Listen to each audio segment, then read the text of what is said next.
Yo, what's up, everybody? Welcome back to your favorite channel, Vibing with the Kings. Yes. We're back with episode 21, and we've got my main man Juju Bucks in the building, and our co-host Sandy, beautiful Miss Sandy from the Sands. And today we are talking about dream chasing. For all of those who don't know me, my name is Zonge, out here teasing for the Holy Spirit.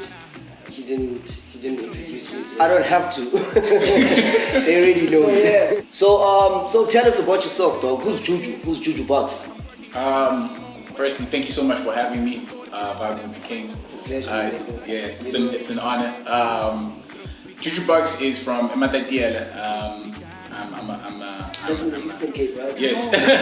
it's actually in debate. They're trying to decide whether it should go into the Eastern Cape or the KZN district. If Please go Eastern Cape to KZN. I'm just saying, dope people are from the Eastern Cape. Like, we from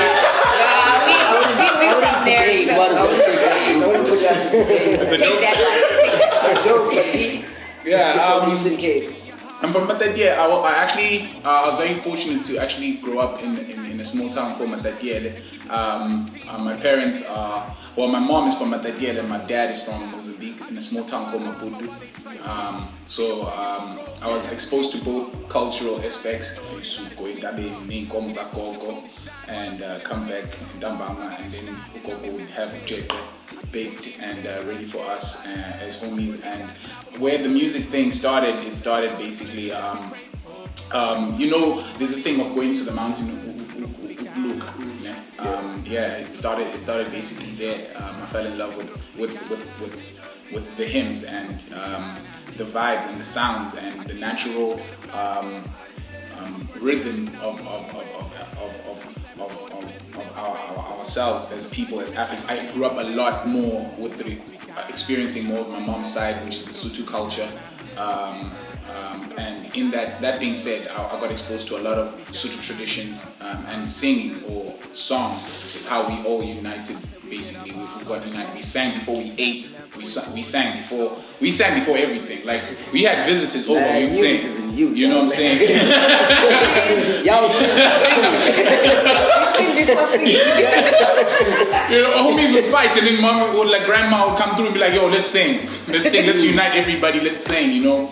And I grew up in a family of 8 children or 8 siblings, 4 boys, 4 girls. Shit, man. I'm trying to imagine the punishment you could do.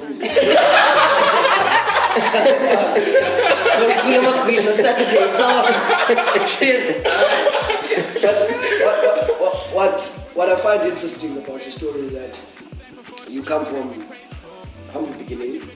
Yeah. like most of them. What does that even mean? Like humble beginnings, bro. Losing all, it's humble. It doesn't get more humble than that. You can't beat that, my friend. And I'm saying, like, it's very interesting because how he describes his background and the setting. I mean, hip hop wouldn't be the thing. When did you first notice, man? Okay, I stand out and I'm embracing it, and this is what I want to be about.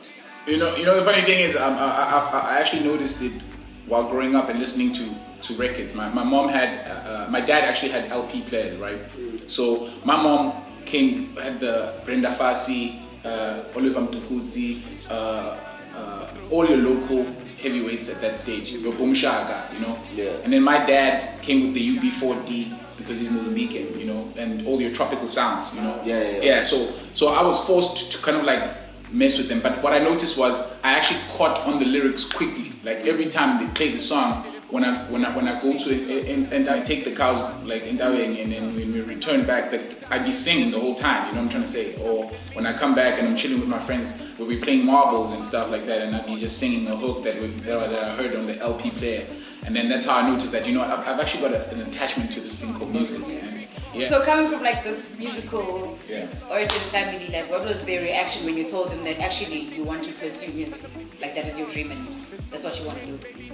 I'll be honest with you, my mom didn't want me to do music, and my dad didn't want me to do music. The reason is because they've been working so hard all their lives, you know.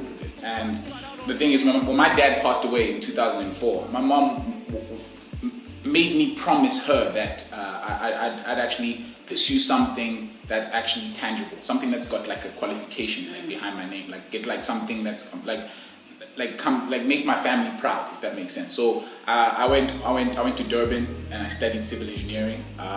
And in studying civil engineering, I got exposed to a lot of friends that actually listen to trap music and hip hop music. And then I was like, okay, cool. So this is the music I'm used to and I grew up with. And then there's this type of music. I was like, okay, cool. I'm really feeling this. This is the flavor. But my parents were against me actually doing music in the first place. Yeah, they wanted me to actually get a qualification and study. And then from there on, I switched. I was because of the conflict that was going on within me. I did civil engineering and then I dropped out, and then I went for marketing and then I dropped out, and then from there on, I solemnly made a decision like onto myself, and I was like, you know what? Let me just do music. Let me just try it out. Let me just try this one thing I've been fighting off like this whole time, and that's how I actually started.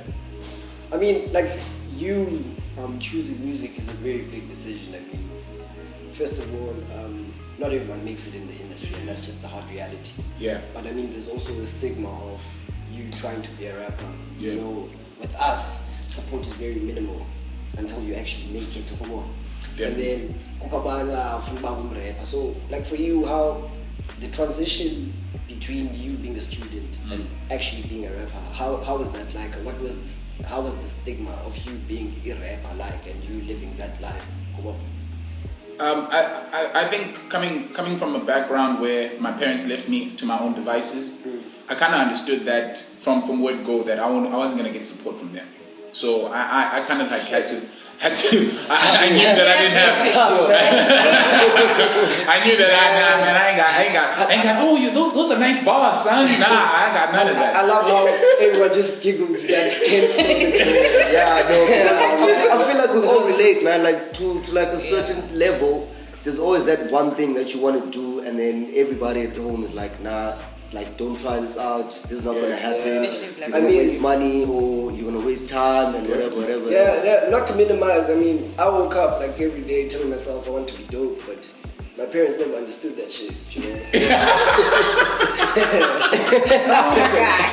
Look at you today.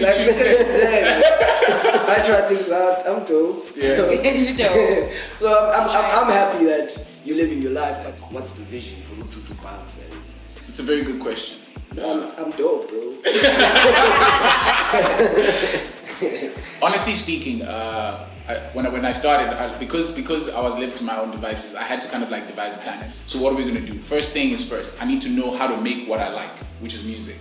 So that was the first thing that I wrote down, and like writing stuff down. Like I wrote stuff down. I was like, okay, cool. In the next 2 years, I wanna learn how to produce my own music. I wanna make my own sound. Like I feel like what I'm trying to do is create. I'm a creator, and I'm an artistic creator. So I like being in my zone and just letting the energies and the flow of the musical direction just go wherever it goes. I feel like because of those goals and because of those plans that I put in place for myself and just sticking to it and just not deviating from it. Yes, there were minor setbacks with regards to having support structures, because fuck the haters. Nobody believes in you until nobody believes in you until they hear you on record, and then nobody believes in you until they see you on stage. But there's always something. You want to know the funniest thing though? Yeah. About how the music is set up. Like, I want to say, like, I love music. Yeah. To fucking death. Okay. So I listen just like I'm always on SoundCloud, just geeking out over music. Yeah.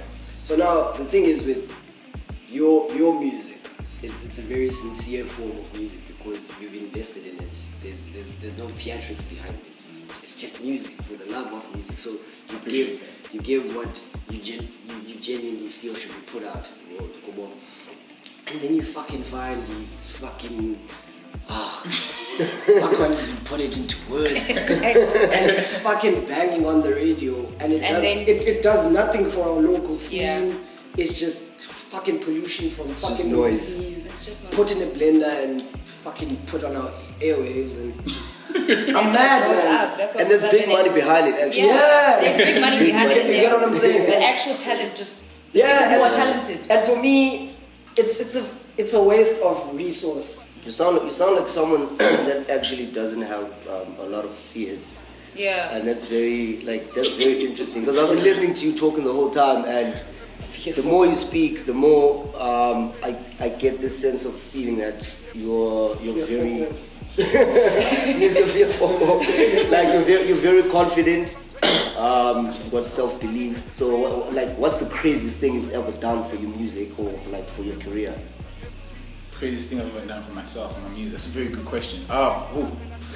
Let's see. The craziest thing I've ever done was I grew up in a Roman Catholic background, right?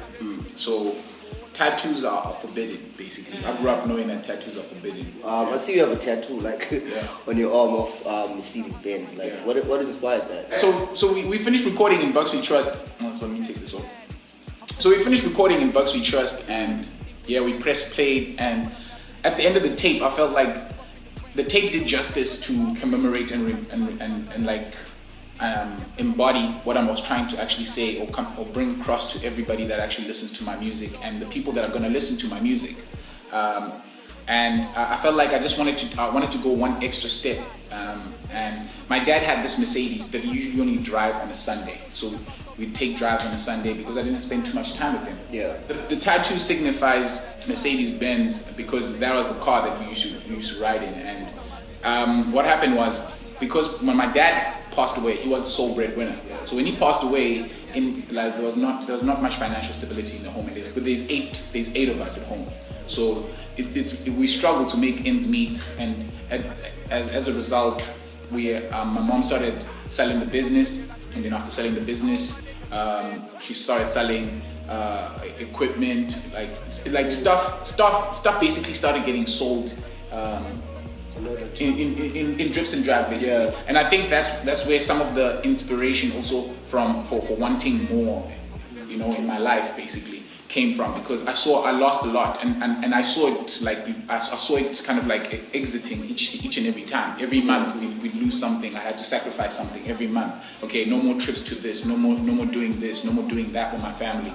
And the tattoo was gotten because my mom, the last thing that she did before I went to high school, varsity basically, I didn't have fees for registration. So my mom had to sell the Mercedes basically for me to actually get registration fees in order for me to actually go to varsity and study. So when she sold the Mercedes, it literally broke me, because that was the only connection I had to my dad at the time. You know what I'm trying to say? And once that was gone, I had basically no more not no more interaction, but I felt like I lost a big part of my upbringing. Basically. Wow, it's actually more sentimental than I thought, because I thought you had like a Mercedes Benz tattoo because you want to drive like a Mercedes. Look at me That's your tearing up, ultimate. dude, It's very sentimental and very emotional than I thought. At first glance, I was like, okay, cool, it's just a tattoo, that you just made because something Because it's like that most inspiration. you don't see people with like tattoos of the Mercedes Benz, because they have. I'm not gonna say I was crying for a second. Down to my eyes, bro. Energy. Bucks We Trust is available on every single platform online. So it's on Spotify, it's on Deezer, it's on Apple, iTunes, it's everywhere. But my next project is called Tropics, and people should definitely look out for it. I've got some really, really big features on it. I've grown as well musically. And basically, and Bucks We Trust is available everywhere, and you can go and cop it, support, show love. So what's the first single of Tropics? The first single of the Tropics EP is called Tropicana. I